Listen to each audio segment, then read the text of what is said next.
প্রিয় দর্শক, শুভেচ্ছা সহ আমন্ত্রণ আপনাদের সবাইকে। শুরু করছি আমাদের নিয়মিত স্বাস্থ্য বিষয়ক অনুষ্ঠান বিআরবি হসপিটালস টেলিপ্রেসক্রিপশন। দর্শক, আজকে আমরা কথা বলবো নারী স্বাস্থ্য ও বাতরোগ নিয়ে। এই বিষয়ে কথা বলার জন্য আমাদের স্টুডিওতে আছেন ডাক্তার হাবিব ইমতিয়াজ আহমদ। তিনি সহযোগী অধ্যাপক এবং বিভাগীয় প্রধান, রিমাটোলজি বিভাগ, এনাম মেডিকেল কলেজ ও হাসপাতাল। পাশাপাশি তিনি consultant, BRB hospital. Doctor Habib, আপনাকে স্বাগত আমাদের স্টুডিওতে। জি, ধন্যবাদ আপনাকে। হাবিব, আপনার কাছে আমার প্রথম প্রশ্ন, নারী স্বাস্থ্য এবং বাতরোগ বিষয়টি একটু ব্যাখ্যা। জি, ধন্যবাদ আপনাকে, এবং একই সঙ্গে আমি কৃতজ্ঞতা জ্ঞাপন করছি চ্যানেল আইকে এত সুন্দর একটি টপিকে আলোচনা করার আমন্ত্রণ জানানোর জন্য। আসলে নারী স্বাস্থ্যের উপরে বাতরোগের যে ব্যাপকতাটা, এটা অনেক বিশাল। এটি কীরকম, আমরা আমাদের প্রাত্যহিক জীবনে দেখে থাকি আমাদের ম্যাক্সিমাম বা পেশেন্টই হচ্ছে নারী বাতরোগের ক্ষেত্রে। উদাহরণস্বরূপ যদি আমি বলতে চাই, যেমন রিউমাটয়েড আর্থ্রাইটিস, এখানে প্রতি 4 জনে একজন পেশেন্ট নারী।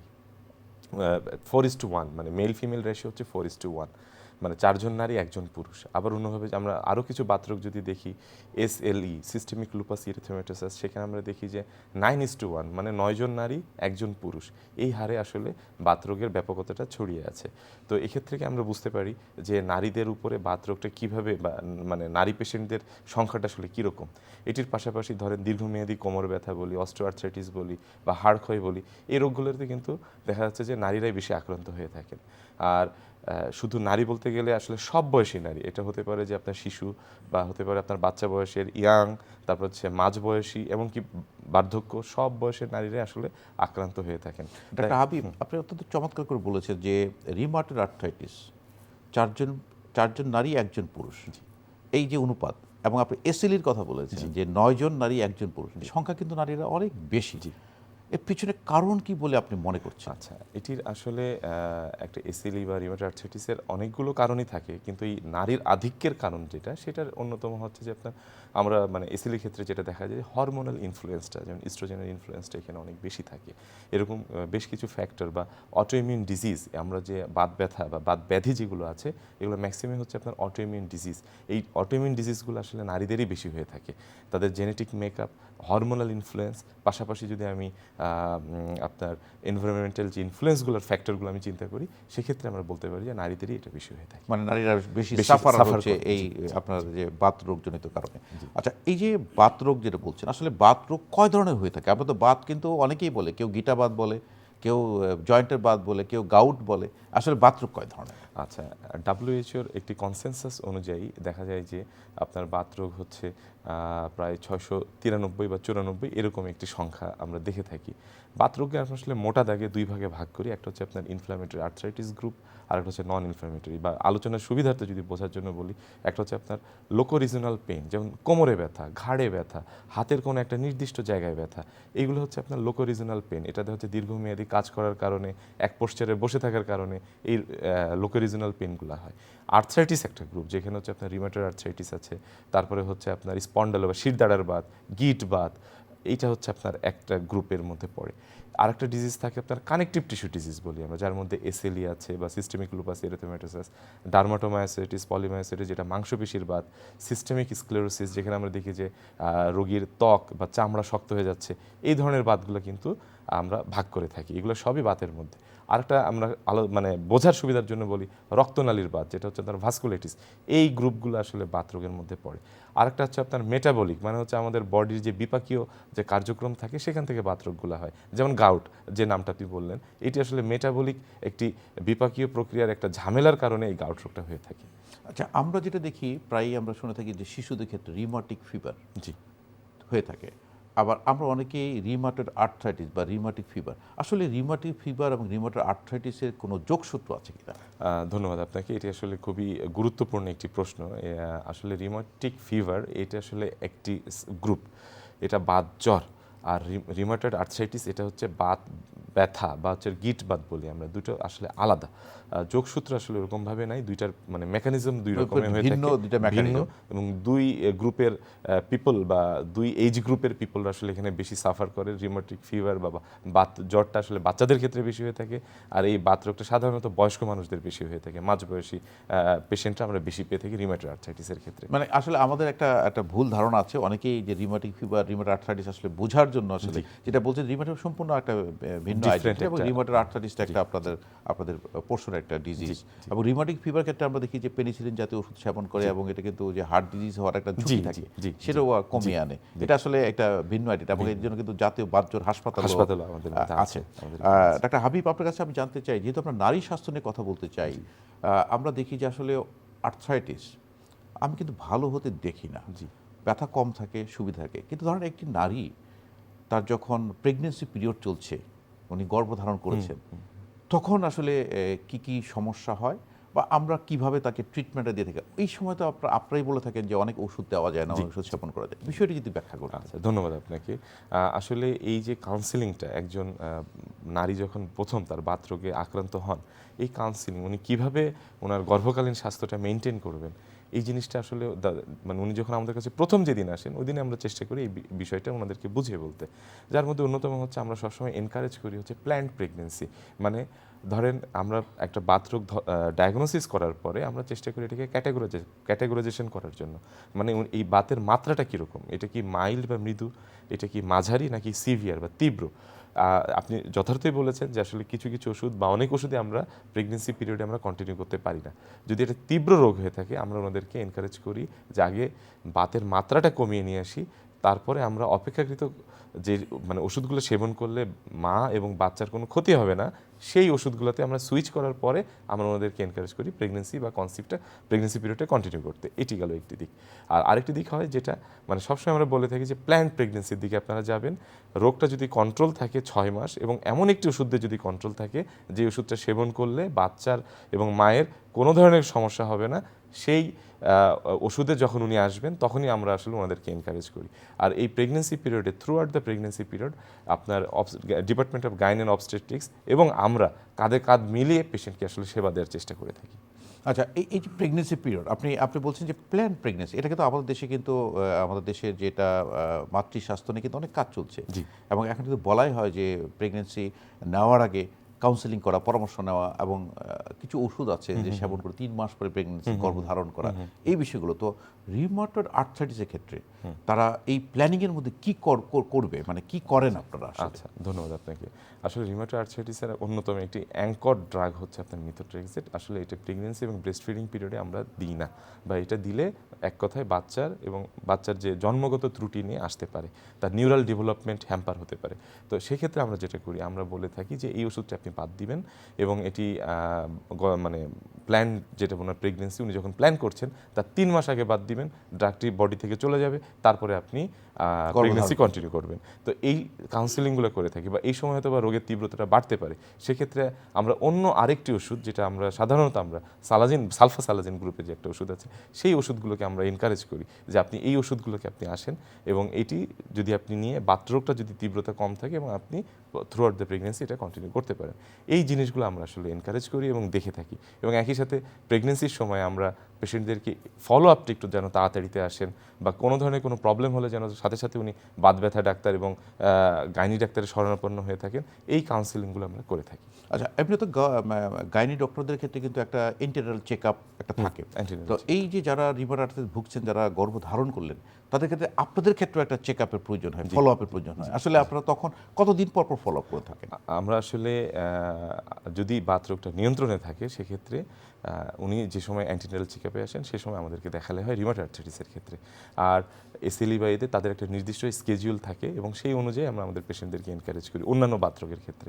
তবে যদি বাত রোগ নিয়ন্ত্রণে থাকে, উনি যখনই অ্যান্টিনাল চেক আপে আসেন, তখনই যেন একজন বাত ব্যথা ডাক্তারের শরণাপন্ন হয়ে যান, মানে একটু কাউন্সিলিং বা একটু কনসাল্ট করে যান। এই উপদেশগুলো আমরা দিয়ে থাকি। ডাক্তার হাবিব, আমরা এই প্রেগনেন্সির আগে যদি একটু যাই, যে আপনার যখন রিউমাটয়েড আর্থ্রাইটিস বা এসএলই আপনার রোগটা যখন আপনারা চিহ্নিত করেন, আচ্ছা কি কি লক্ষণ থাকলে, যেন আমরা তো লেম্যান অনেক সময় বুঝতে পারবো না, কি কি লক্ষণ থাকলে আমরা রিউমাটয়েড আর্থ্রাইটিস বা এসিএল আমরা বুঝতে পারি, বা তারপরে আপনারা কি করে থাকেন? আচ্ছা, প্রথমত হচ্ছে পেশেন্ট যখন আসেন উনি এসে যখন বলেন বাতরোগ বলতে আমরা মানে সাধারণ বাংলা যেটা বলি গিরা ব্যথা, গিরা ফুলে যাওয়া এবং গিরাটা ভাঁজ করতে না পারা, এটা হচ্ছে আপনার বাতরোগের অন্যতম প্রধানগুলো লক্ষণ। রিউমাটয়েড আর্থ্রাইটিসের ক্ষেত্রে আমরা যেটা দেখি যে হাত এবং পায়ের ছোট ছোট যে গিরাগুলো আছে সেগুলোর যে ব্যথা বা প্রদাহ, জায়গাটা ফুলে যাওয়া, সকালবেলায় ঘুম থেকে ওঠার পরে হাতগুলো মুট করতে না পারা, বা উনি মর্নিং স্টিফনেস বলে আমরা, এই ধরনের লক্ষণগুলো যদি থাকে, এই লক্ষণগুলো থাকলে আমরা সাধারণত তারপরে ইনভেস্টিগেশনস বা এসে যাই। এটি গেল একটি।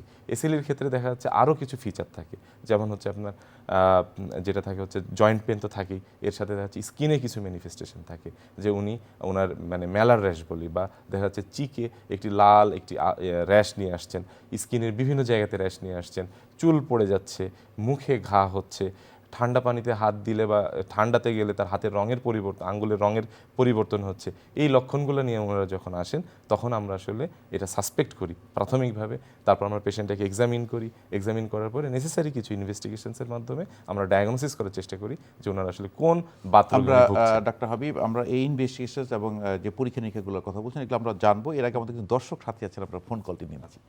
হ্যালো দর্শক, কে আছেন আমাদের সঙ্গে? আপনার নাম, পরিচয়। জি, আপনার নাম, পরিচয় এবং বয়স বলে আপনার সমস্যার কথাটি বলুন। জি, আসসালামু আলাইকুম। ওয়ালাইকুম আসসালাম। আমি আমি আমার নাম নাসির আহমেদ। আমি দক্ষিণ বনশ্রী থেকে বলছি। আমার বয়স 62। 52, জি বলুন। তো জি আমার ডান হাতের মাঝ আঙ্গুলটা এবং বাঁ হাতের কনুই, জাস্ট এই দুইটা, কোনো ব্যথা নেই, কিন্তু আমি কোনো মুভমেন্ট করাতে পারি না, কোনো কাপড় চিপতে পারি না। তো কোনো ব্যথা নেই, কিন্তু নর্মাল কোনো কাজ আমি করতে পারি না। তো আমি একজন অর্থোপেডিক সার্জন দেখাইছিলাম, উনি পেইনকিলার এবং স্টেরয়েড দিচ্ছিল। 10 দিন খাওয়ার পরে টোটালি কমে গেছে, আবার ছেড়ে দিচ্ছি, আবার সেই আগের অবস্থা। তারপর উনি আমাকে একটা কি রে দিচ্ছে, রে। আমি 5 দিন ফিজিওথেরাপিতে রে দেওয়ার পরে কোনো চেঞ্জ নেই। তো এখন আমি বুঝতেছি না আসলে আমি অর্থোপেডিক্স দেখাবো, না কোনো রিউমেটোলজিস্ট দেখাবো, নাকি কোনো ফিজিওথেরাপি দেখাবো, না নিউরোমেডিসিন দেখাবো। দর্শক, আমার একটু যদি সাজেশন দিতেন আমার জন্য একটু ভালো হতো। জি, আপনার প্রশ্নটা আমরা বুঝতে পেরেছি। নিশ্চয়ই ডাক্তার হাবিব আপনাকে পরামর্শ দিবে, আপনি আমাদের সঙ্গেই থাকুন। ডাক্তার হাবিব যে কথা বলছিলেন। জি জি, আসলে আমাদের দর্শক যেটা বললেন যে ওনার হাতের একটি নির্দিষ্ট জায়গাতে ব্যথা এবং উনি ওই হাতে কাজ করতে পারছেন না, মানে চিপতে পারছেন না, বা যে নর্মাল যে ফাংশন উনি করতে পারছেন না, এবং একই সাথে দেখা যাচ্ছে যে উনি দুটো গ্রুপের ওষুধের কথা বলেছেন, যেটা হচ্ছে আপনার স্টেরয়েড, কটন এবং যে ওষুধগুলো বললেন, এই ওষুধ খাওয়ার পরে উনি কিছুটা আরাম পেয়েছেন। সাধারণত বাতরোগের ক্ষেত্রে আমরা এই ধরনের কিছু লক্ষণ দেখে থাকি। তবে একটা আঙ্গুল নাড়াতে না পারার কারণে যেরকম জয়েন্টের একটা ফাংশন থাকে, সেরকম মানে নার্ভের ফাংশনও থাকে। এটা আসলে সবথেকে ভালো হয় এটা পেশেন্ট এক্সামিনেশন করার পরে এটা বোঝা যায়। তবে প্রাথমিকভাবে শুনে যতটুকু মনে হচ্ছে যে উনি হয়তোবা কোনো রিমাটোলজিক্যাল ডিসঅর্ডারে ভুগছেন। উনি যদি কোনো রিমাটোলজিস্টের শরণাপন্ন হন, আশা করি উনি দেখবেন। আর যদি অন্য কোনো ডিসিপ্লিনের প্রবলেম হয়, সেই রিমাটোলজিস্ট ওনাকে সেই রেসপেক্টেড ডিসিপ্লিনে রেফার করে দেবেন। তো এটি একটা ভালো পরামর্শ যে উনি একজন রিউমাটোলজিস্টের সাথে পরামর্শ করুক, এবং রিউমাটোলজি সমস্যা না থাকলে উনিই বলে দিবেন যে আপনি এখানে যান। এটা না দেখে আসলে রোগ বলাটা করা একটু খুব মুশকিল মুশকিল হয়ে যায়। নিশ্চয়ই দর্শক আপনি বুঝতে পেরেছেন, একজন রিউমাটোলজির পরামর্শ নিয়ে আপনি পরবর্তী স্টেপটি গ্রহণ করুন। ধন্যবাদ আমাদের সঙ্গে থাকার জন্য। ডক্টর হাবিব, যে প্রসঙ্গে ছিলাম, আপনি বলছিলেন যে ইনভেস্টিগেশন এবং পরীক্ষা নিরীক্ষার মাধ্যমে আপনারা নিশ্চিত হন। আপনারা কি কি পরীক্ষা নিরীক্ষা করে থাকেন এই রোগটা নির্ণয়ের জন্য? এটা আসলে নির্ভর করছে বাতরোগের ধরনের উপরে বা পেশেন্টের ডিজিজ প্যাটার্নের উপরে, উনি কী ধরনের লক্ষণ নিয়ে এসেছেন তার উপরে। এবং এক একটা বাতরোগের জন্য ইনভেস্টিগেশনস প্যাটার্নটা আসলে এক এক রকম। যার মধ্যে যদি আমি রিউমাটয়েড আর্থ্রাইটিসের ক্ষেত্রে কিছু অ্যান্টিবডি, যেটা আপনার আরএ বলি বা রিউমাটয়েড ফ্যাক্টর বলি বা অ্যান্টিসিসিপি অ্যান্টিবডি, এই জিনিসগুলো আমরা দেখি। যদি আমরা শিরদাঁড়ার বাত বা স্পন্ডল আর্থ্রাইটিস চিন্তা করি, সেক্ষেত্রে দেখা যাচ্ছে আমরা কোমরের একটি বিশেষ এক্সরে বা HLA-B27 এই জিনিসগুলো আমরা দেখি, জিনটা দেখার চেষ্টা করি। যদি আমরা এসিলি রোগের কথা বলি, সেক্ষেত্রে আমরা কিছু auto antibodies like antinuclear antibody, anti dsDNA antibody, complement factor, এই জিনিসগুলো দেখার চেষ্টা করি।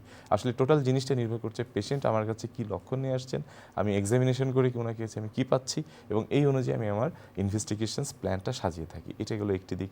আর এর সাথে আমরা আরও কিছু অ্যাডিশনাল ইনভেস্টিগেশনস দিই, যার মধ্যে হচ্ছে ওনার মানে আমরা যে ব্যথার ওষুধটা দিব বা যে ওষুধগুলো আমরা ইউজ করব, ওই ওষুধগুলো সেবন করার ফলে আমার পেশেন্টের যে কোনো ক্ষতি হবে না। দেশের জন্য মনে করেন ওনার কিডনিটা ঠিক আছে কিনা, লিভারটা ঠিক আছে কিনা, হিমোগ্লোবিনের মাত্রাটা ঠিক আছে কিনা, এই জিনিসগুলো আমরা সবসময় দেখার চেষ্টা করি। না, আপনি যেভাবে ইনভেস্টিগেশন বলছেন, ইনভেস্টিগেশন প্রোটোকল সাজিয়েছেন, তাতে করে আপনার রোগটা নিশ্চিত হচ্ছে। আপনার কাছে আমি হাবিব একটা প্রশ্ন করতে চাই, যেমন আমাদের দর্শক বলছিলেন যে আমরা স্টেরয়েড খাওয়ার পর আমার ভালো হয়ে গেল, আবার কিন্তু বন্ধ ফেরত আসছে। এসেছে। তো আমরা কিন্তু আপনাদের যে রোগীগুলো পাই, রিমাটোলজিতে ভুগছেন, ওনারা কিন্তু সারা জীবনই ব্যথা বেদনায় ভুগে থাকেন।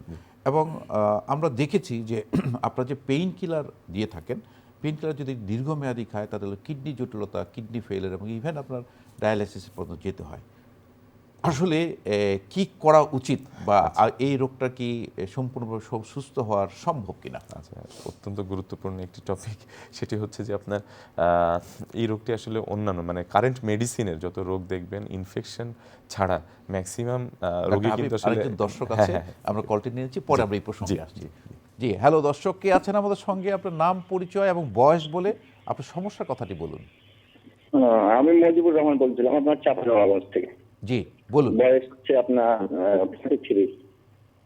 জি বলুন। আমার গত 2 দিন আগে থেকে আপনার হাঁটুর যে জয়েন্টটা সেই জয়েন্টে আপনার ব্যথা অনুভব করতেছি। আপনার খুব একটু বেশি ব্যথা অনুভব, হঠাৎ আপনার কোনো এর আগে কোনো সমস্যা ছিল না, তো হঠাৎ ব্যথাটা অনুভব করতেছি আপনার, মানে প্রচন্ড ব্যথা হচ্ছে আপনার। আপনার কি সমস্ত শরীরে ব্যথা হচ্ছে না জয়েন্টে জয়েন্টে ব্যথা হচ্ছে? জয়েন্ট আপনার যে হাঁটুর যে আপনার জয়েন্টটা আছে, হাঁটুর জয়েন্টে ব্যথা হচ্ছে, এছাড়া আর কোনো জয়েন্টে ব্যথা নেই আপনার? না পিঠে হয়তো মাঝে মাঝে আপনার হয়, আর এই মেরুদণ্ডের মাঝে মাঝে মানে আমি গার্মেন্টসে ওয়ার্ক করি তো না, আর আপনার এই কাটিং এর কাজ করি, এই জন্য হয়তো মাজায় একটু সমস্যা হয় মাঝে মাঝে। যে আপনার আপনার প্রফেশন কি, আপনি কি কাজ করেন? আমি আপনার গার্মেন্টসে আপনার কাটিং এর কাজ করি আপনার কাজ করেন। সিজার দিয়ে। আপনি আমাদের সঙ্গেই থাকুন, ডক্টর হাবিব আপনার প্রশ্ন উত্তর দিচ্ছে। যে উনি বলছেন যে আসলে হাঁটুতে ব্যথা, কোমরে ব্যথা এবং থাকে। ওনার কাজের যে প্যাটার্ন এবং ওনার যে ব্যথার যে ধরন বা বয়সটাতে উনি আছেন, এটি আসলে আমার কাছে মনে হচ্ছে যে একটি মেকানিক্যাল পেইন, বা যেটা হচ্ছে ধরেন কাজের সাথে ব্যথা। উনি যতক্ষণ দাঁড়িয়ে থাকবেন বা একটানা দাঁড়িয়ে থাকলে, নিচু হয়ে বসলে, সিঁড়ি ব্যবহার করলে, এই সমস্ত ক্ষেত্রে এই হাঁটুর ব্যথাগুলো বাড়তে পারে। বা ব্যথার প্যাটার্নটা শুনে প্রাথমিকভাবে আমরা ধারণা করতে পারি উনি অস্টিওআর্থ্রাইটিস এই রোগে ভোগার সম্ভাবনাটা বেশি। এই সেক্ষেত্রে আমরা দেখা যাচ্ছে আমরা কিছুদিনের জন্য ওনাকে কিছু ব্যথানাশক ওষুধটা দেয়া এবং একই সাথে কিছু ব্যায়াম শেখানো, এই জিনিসগুলো যদি তাকে, এবং কিছু লাইফস্টাইল মডিফিকেশন আছে এই রোগের ক্ষেত্রে, এইগুলো যদি ওনাকে শিখিয়ে দেওয়া যায়, আমার মনে হয় উনি অতি দ্রুতই সুস্থ হয়ে যাবেন। নিশ্চয়ই তাহলে মেকানিক্যাল পেইনের জন্য সে একটা ডক্টর দেখায়, তার ওষুধপত্র সেবন করলে একটু ভালো থাকবে, কিছু ব্যায়াম করলে ভালো থাকবে। ডক্টর হাবিব, আমরা যে প্রসঙ্গে ছিলাম, আপনি বলছিলেন যে আমরা এই রিউমাটয়েড আর্থ্রাইটিসের ক্ষেত্রে যে আমরা যেটা বলছিলাম যে অনেক সময় স্টেরয়েড সেবন করে ভালো থাকে, কিন্তু দীর্ঘমেয়াদী খেলে তার নানান ধরনের জটিলতা তৈরি হয়, পেইন কিলার দীর্ঘমেয়াদী খেলে, এই বিষয়টা আপনি বলছেন। আচ্ছা, এখানে বিষয়টি হচ্ছে, এখানে সবথেকে গুরুত্বপূর্ণ হচ্ছে আমরা আমাদের চিকিৎসা আসলে 2 ধরনের ওষুধ ইউজ করি। একটি হচ্ছে আপনার বাত নিয়ন্ত্রণকারী ওষুধ, আর আরেকটি হচ্ছে পেইন কিলার বা ব্যথানাশক ওষুধ। বাত রোগের অন্যতম লক্ষণই হচ্ছে আপনার ব্যথা। তো যখন আপনার বাত রোগটা কন্ট্রোল হয়ে যাবে বা নিয়ন্ত্রণে চলে আসবে, তখন কিন্তু আমার আসলে পেইন কিলার গ্রুপের কোনো প্রয়োজন নেই। বা মাঝে মাঝে যদি ব্যথাটা বাড়ে উনি প্রয়োজন হলে খাবেন, না হলে কোনো দরকার নেই। আর বাত নিয়ন্ত্রণকারী ওষুধে যে কনসার্নটা, মানে যে উদ্বেগ উৎকণ্ঠাটা থাকে হচ্ছে আপনার পেইন কিলার গ্রুপের ওষুধের সাথে বেশি, বাত নিয়ন্ত্রণকারী ওষুধের সঙ্গে অপেক্ষাকৃত কম। তো সেই হাবিব, আমরা আসছি এই প্রসঙ্গে, আরেকজন দর্শক যুক্ত হয়েছেন। হ্যালো দর্শক, কে আছেন আমাদের সাথে? আপনার নাম, পরিচয় এবং বয়স বলে আপনার সমস্যার কথাটি বলুন। আমার নাম আজিজুল ইসলাম মোড়ল। জি বলুন, আপনার বয়স কত এবং আপনি কি কাজ করেন এবং সমস্যার কথাটি বলুন। আমার লক্ষপুর ইউনিয়নে বাড়ি, প্রক্রিয়ার থানা, বাগেরহাট জেলা। জি আমি বয়স হচ্ছে 55। বয়স 55। জি, আপনার সমস্যাটা বলুন এখন। আমার সমস্যা হচ্ছে পার তলার থেকে ডান সাইডে পার তলার থেকে মাজা পুকুর থেকে ব্যথা, জ্বালা যন্ত্রণা, আর ডান হাতে আবার জ্বালা যন্ত্রণা, ব্যথা, মাজায় ব্যথা, মাথায় হাড়ে হাড়ে ব্যথা। আচ্ছা, শুধু ডান পায়ে ব্যথা, আপনার বাম পায়ে কোনো ব্যথা নেই? ডান সাইড। জি জি, আমার মনে হয় বাম পায়ের কোনো ব্যথা। জি ডান সাইড। জি ডান সাইড। আবার ডায়াবেটিস আছে, জি ডায়াবেটিস আছে। যে আপনি সঙ্গেই থাকুন, ডক্টর হাবিব উত্তর দিচ্ছেন যে উনি বলছেন ডান পা এবং ডান হাতে ব্যথা এবং কোমর থেকে ব্যথাটা শুরু কোমর হয়। থেকে জি, ব্যথাটা শুরু হয় এবং কিছুটা জ্বালা যন্ত্রণার কথাও আমাদের বলেছেন। দর্শক বলেছেন। সেক্ষেত্রে আসলে এখানে দুটো পসিবিলিটি হওয়ার সম্ভাবনাটাই বেশি। একটা হয়ে যে আমরা যে কমনলি যেটা বুঝি যে আপনার সায়াটিকার যে ব্যথাগুলো থাকে, মানে আসলে ডিস্কে কোনো সমস্যা ডিস্কের হলে যে বা সমস্যা, PLID কোমরের কথা যে বলছেন। ব্যথাটা সেটা একটি পা দিয়ে একদম নিচ পর্যন্ত চলে যাচ্ছে পায়ের, এটি একটি। এবং একটি জ্বালা পোড়ার কথা বলছেন, দীর্ঘমেয়াদী ডায়াবেটিক পেশেন্টদের ক্ষেত্রে ডায়াবেটিসের যে নিউরোপ্যাথি নিউরোপ্যাথি। বা নিউরনের যে সমস্যাগুলো থাকলে সেক্ষেত্রে জ্বালা পোড়া হতে পারে। উনি যেন ওনার নিকটস্থ কোনো একজন ডক্টরকে দেখিয়ে ডায়াবেটিসটা ঠিক আছে কিনা বা এটা নিয়ন্ত্রণ করা উচিত, এবং একই সাথে এই ব্যথার জন্য ওনার মানে এই ব্যথা রিলেটেড যে ওষুধগুলোর সেবন বা এটি একটি ডক্টর দেখিয়ে যেন উনি নিয়ে নেন। এবং সাথে সাথে যদি কোনো পরীক্ষা নিরীক্ষার প্রয়োজন হয়, যে পরিচয় ডিস্কের থাকে, কথা বলছেন, তাহলে এমআরআই পরীক্ষা দিয়ে ডক্টরের পরামর্শ মতো করা উচিত। আমার মনে হয় যে নিশ্চয়ই দর্শক আপনি আপনার যে পরামর্শ পেলেন সেইভাবে কাজ করলে আপনি নিশ্চয়ই উপকার পাবেন।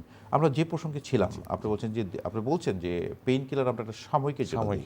কিন্তু আপনার যে আপনার রিমোটার আর্থ্রাইটিস কমানোর যে ওষুধগুলো, সেটা দীর্ঘমেয়াদী খেলেও অনেক জটিলতা কম থাকে। তারপরও যে জটিলতার জন্য না হয়, এটার জন্য আসলে সবথেকে ইম্পর্টেন্ট যে জিনিসটা সেটা হচ্ছে ফলো আপ। এবং পেশেন্টদেরকে আমরা 3 মাস 4 মাস অন্তর অন্তর আমাদের কাছে আসতে বলি শুধু এটা দেখার জন্য যে ওনার রোগটা বেড়েছে কিনা, উনি যে ওষুধটা সেবন করছেন সেই ওষুধের কোনো সাইড ইফেক্ট বা জটিলতা বা কমপ্লিকেশনস হচ্ছে কিনা, এই জিনিসগুলো আমরা আসলে দেখার চেষ্টা করি। এবং সেক্ষেত্রে যদি আমরা দেখি যে বিন্দুমাত্র কোনো সমস্যা হচ্ছে, আমরা সুইচ করে অপেক্ষাকৃত লেস টক্সিক যে ড্রাগগুলো আছে সেই ওষুধগুলো আমরা সুইচ করে ফেলি আর কি। ডাক্তার হাবিব, আমরা শুরুতে নারী স্বাস্থ্য নিয়ে কথা বলছিলাম। আসলে যদি 50 ঊর্ধ্ব বা 40 ঊর্ধ্ব নারীদের কথা বলি, যখন একটা মেনোপোজাল পিরিয়ড চলে, তখন কিন্তু তাদের ক্ষেত্রে ব্যথার এটা বেশি থাকে জয়েন্টে। যেমন আমরা বলে থাকি যে হাড় ক্ষয়, এটা কিন্তু আমাদের কাছে খুব প্রচলিত একটা শব্দ, হাড় ক্ষয়। তো এই যে এই নারীদের সিনিয়র সিটিজেনদের এই যে হাড় ক্ষয়ের কারণ কি, বা কি করা উচিত, বা প্রিভেনশনের কোনো পদ্ধতি আছে কি? জি, ধন্যবাদ আপনাকে। হ্যাঁ, হাড় ক্ষয়টা আসলে আমরা একটা নীরব ঘাতক বা মহামারীর মতো ছড়িয়ে আছে। এটা যদি আমরা ইনসিডেন্স বা প্রিভ্যালেন্সটা দেখি, সেটা হচ্ছে 50 ঊর্ধ্ব প্রতি 3 জনে 1 জন নারী হাড় ক্ষয় রোগে ভুগে থাকেন। তার মানে প্রায় 33% পপুলেশন তারা এই কষ্টে আছেন। আর হাড় ক্ষয়ের যে কারণগুলো, আমাদের বাত রোগের অনেক কারণই আছে যেগুলো হাড় ক্ষয় করতে পারে, যার মধ্যে রিউমেটয়েড আর্থ্রাইটিস বা এসএলই বা যে ওষুধগুলো আমরা ব্যবহার করছি স্টেরয়েড গ্রুপের ওষুধ, এই ওষুধগুলো কিন্তু হাড় ক্ষয় করতে পারে দীর্ঘমেয়াদী সেবনের কারণে।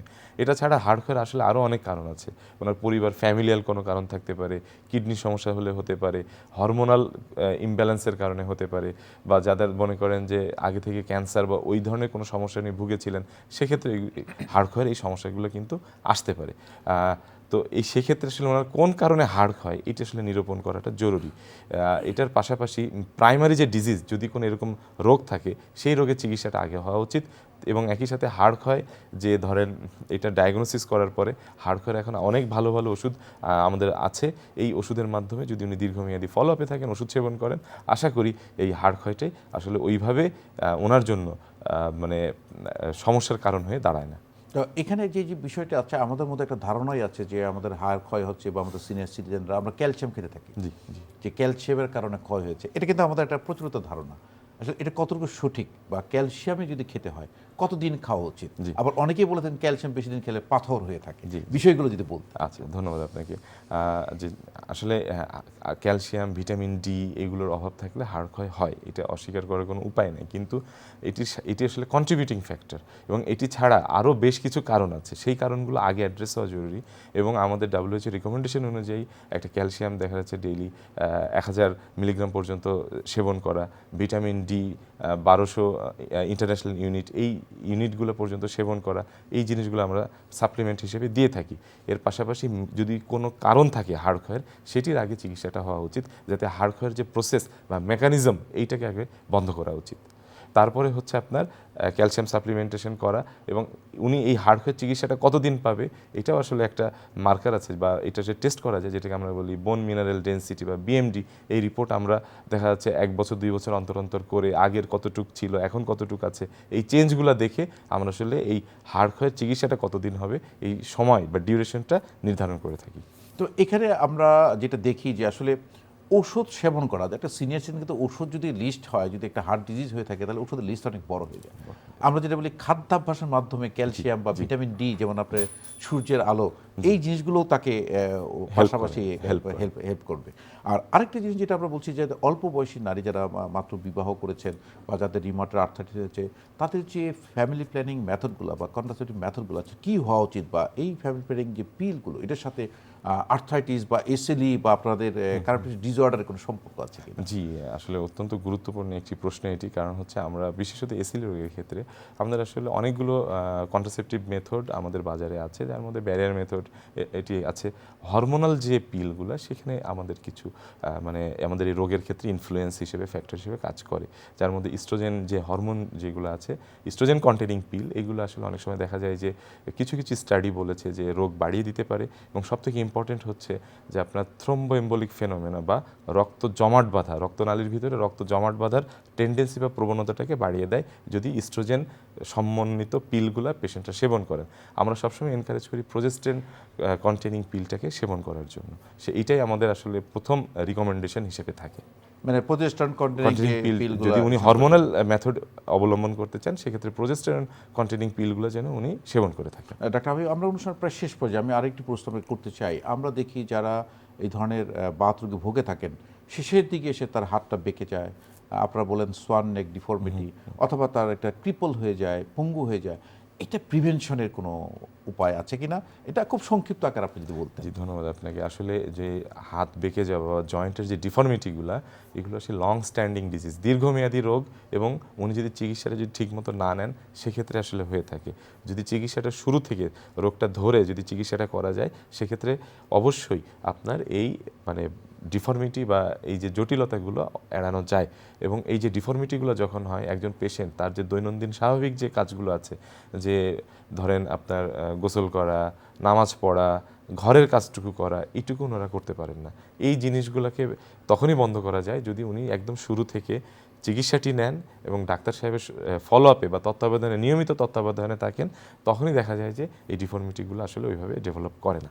অনেক ধন্যবাদ ডাক্তার হাবিব, আপনি সুন্দর পরামর্শ দিয়েছেন। আসলে যারা এই ধরনের বাত রোগে ভুগছেন এবং গর্ভধারণের চিন্তা করছেন, তাদের জন্য আপনার পরামর্শ অনেক উপকারে আসবে। আপনাকে ধন্যবাদ। ধন্যবাদ আপনাকে। প্রিয় দর্শক, বাতজনিত রোগ আসলে শুরুতেই ধরা পড়লে এবং যদি চিকিৎসা শুরু করা যায়, তাহলে কিন্তু আপনি ডিফর্মিটি বলেন, পঙ্গুত্ব থেকে আপনি রক্ষা পাবেন এবং গর্ভধারণেও কোনো জটিলতা হবে না। কিন্তু আপনি যদি চিকিৎসা না গ্রহণ করেন, তাহলে নানান ধরনের জটিলতা হতে পারে। তাই দ্রুতই চিকিৎসা গ্রহণ করুন, ভালো থাকুন। দর্শক, শুভকামনা সকলের জন্য।